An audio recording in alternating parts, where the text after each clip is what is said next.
बहुत बहुत धन्यवाद माननीय अध्यक्ष जी कि आपने मुझे सदन में पहली बार बोलने का मौका दिया और वो भी इस अहम फाइनेंस बिल पे, वित्त विधेयक पे 2024। बहुत अहम मुद्दा है।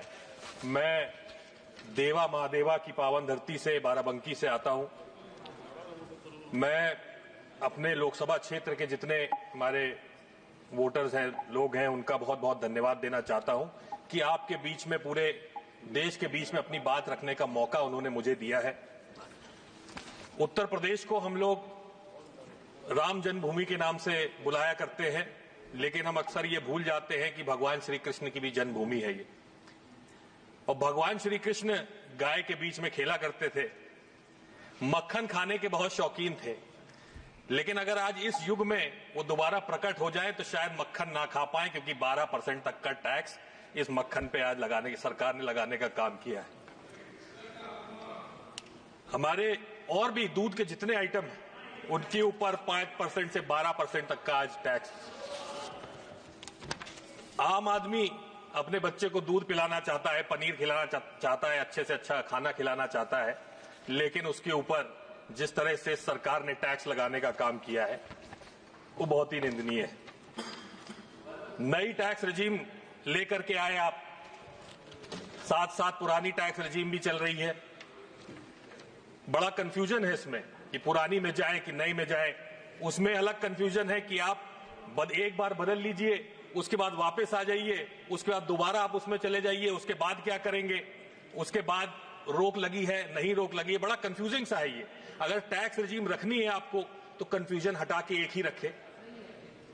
ये नई टैक्स रेजिम जो है, इसमें आपने जो सेविंग्स है उसको इंसेंटिवाइज करने का काम नहीं किया, उसको बिल्कुल आम आदमी के भरोसे छोड़ दिया है कि आपको जो सेव करना है वो आपकी जिम्मेदारी है, हमारी जिम्मेदारी नहीं। पुरानी टैक्स रेजिम में इसके इंसेंटिव्स दिए जाते थे, देश में बचत दर बढ़ रही थी, बचत हो रही थी, लेकिन क्या सरकार ने सोचा है कि अगर जो आम आदमी है, मिडिल क्लास है, वो बचत करना कम कर देगा तो उससे हमारे देश पे क्या असर पड़ेगा। हमारी जो डोमेस्टिक सेविंग्स है, डोमेस्टिक सेविंग्स की बात मैं अगर करूं तो हमारे प्राइवेट लोगों की भी और सरकार की भी जो वित्तीय आवश्यकता है उन सब को ये पूरा करता है। और सरकार का जो ऋण है वो 95% से ज्यादा भारतीय मुद्रा में है। और अगर ये सेविंग्स कम होती चली गई, अगर कम हो गई, तो फिर इससे हमारी अर्थव्यवस्था पे क्या असर पड़ेगा, क्या सरकार ने इसके बारे में सोचा। हमारे जो टैक्स स्लैब हमने दिया गया है, इस बार दिया है, बहुत ही मामूली राहत मिडिल क्लास को दी। मिडिल क्लास ये सोच के बैठा था कि हमारे लिए सरकार कुछ करेगी, बड़े सालों से उसकी आस थी, लेकिन हर बार उसको झुंझुना पकड़ाने का काम सरकार ने किया है। और इस बार तो खास तौर से जो मामूली बदलाव जो उन्होंने किया है उससे ज्यादा कोई फायदा मिडिल क्लास तक, मध्यम वर्ग तक नहीं पहुंचा। लेकिन इसके साथ साथ जो हमारे मजदूर हैं, दिहाड़ी मजदूर हैं, जो शायद टैक्स ब्रैकेट में भी नहीं आते, पिछले 6 सालों में उनकी आमदनी जो फ्लैट हो चुकी है, उसमें कोई बढ़ावा नहीं हुआ है, उसके बारे में हमारे माननीय वित्त मंत्री जी ने कोई बात ही नहीं की। उनकी आमदनी को बढ़ाने की कोई बात नहीं हुई। तो क्या हमारे देश का मजदूर इसी तरह से मायूस होता रहेगा? हमारे देश में कई सालों से, खास तौर से 2018 या 19 से कॉर्पोरेट दुनिया में, कॉर्पोरेट सेक्टर को भारी टैक्स में छूट दी गई। 30% था, 25% हो गया, 22% हो गया कुछ सेक्टर। उनका कर्जा भी माफ किया गया। लेकिन हमारे किसानों से, हमारे मिडिल क्लास से, हमारे मजदूरों से ऐसी कौन सी गलती हो गई जो उनके बारे में आज तक सोचा ही नहीं गया। बहुत ही मामूली जो राहत देते हैं वो एक तरह से झुंझुना पकड़ाने का ही काम है। इंडेक्सेशन के बारे में कई बात हुई। हमारे जो आम आदमी है, खास तौर से किसान जो वर्ग है, वो प्रॉपर्टी लेता है, वो सोचता है कि आगे अगर कोई वित्तीय संकट हमारे ऊपर आया तो हम इसको बेच करके उससे बाहर निकलेंगे। अगर हमारे घर में बेटे बेटी की शादी हुई तो पैसा कहां से आएगा, उसके लिए वो प्रॉपर्टी रखता है। लेकिन आज इंडेक्सेशन हटा करके ये एक बहुत बड़ा प्रहार हमारे किसानों पे, हमारे मिडिल क्लास के ऊपर किया गया है। अमीर और गरीब अमीर और गरीब के बीच में जो फासला है, बहुत बड़ा एक फासला आज के समय हो गया है। जो गरीब है वो गरीब होता चला जा रहा है और जो अमीर है वो और अमीर होता चला जा रहा है। पूरे देश की जो संपत्ति है, पूरे देश का जो पैसा है, वो चंद लोगों के हाथ में दिया जा रहा है।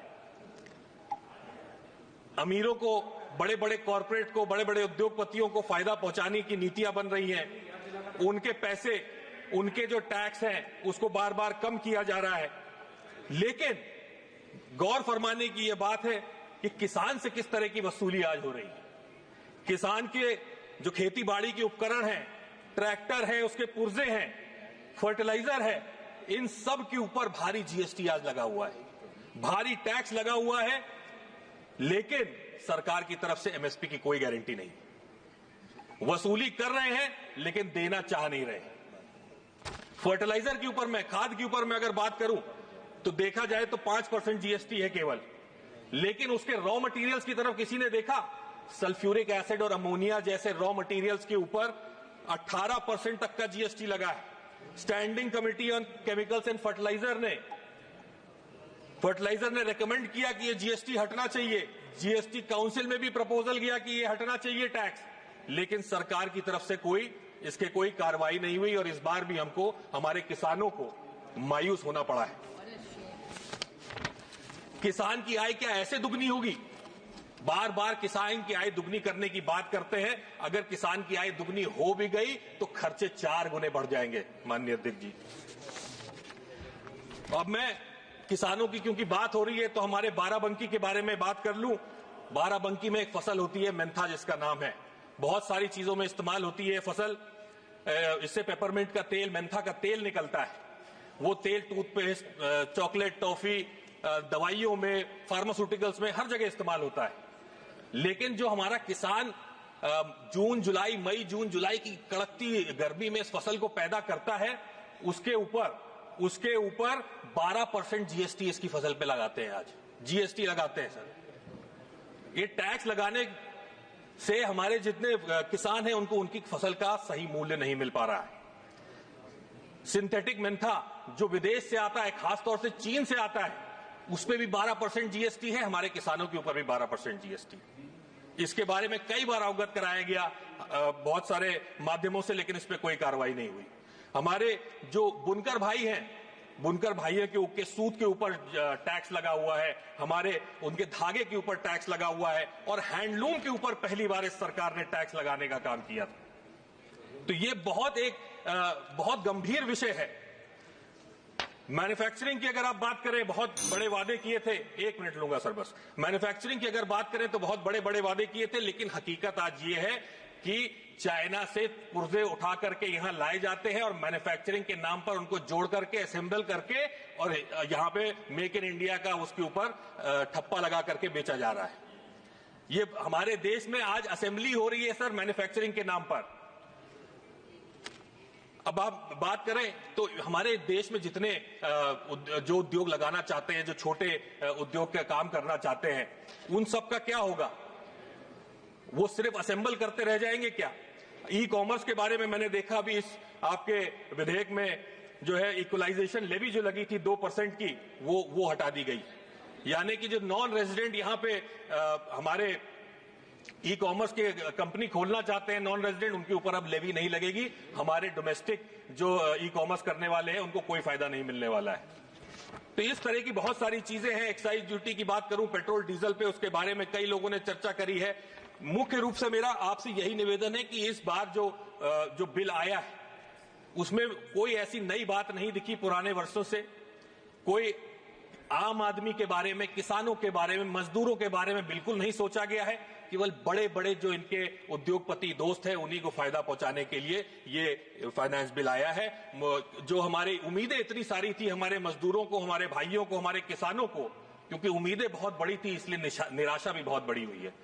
माननीय अध्यक्ष जी, आपका बहुत बहुत धन्यवाद देना चाहता हूं कि आपने मुझे आज यहां बोलने का मौका दिया। जय हिंद।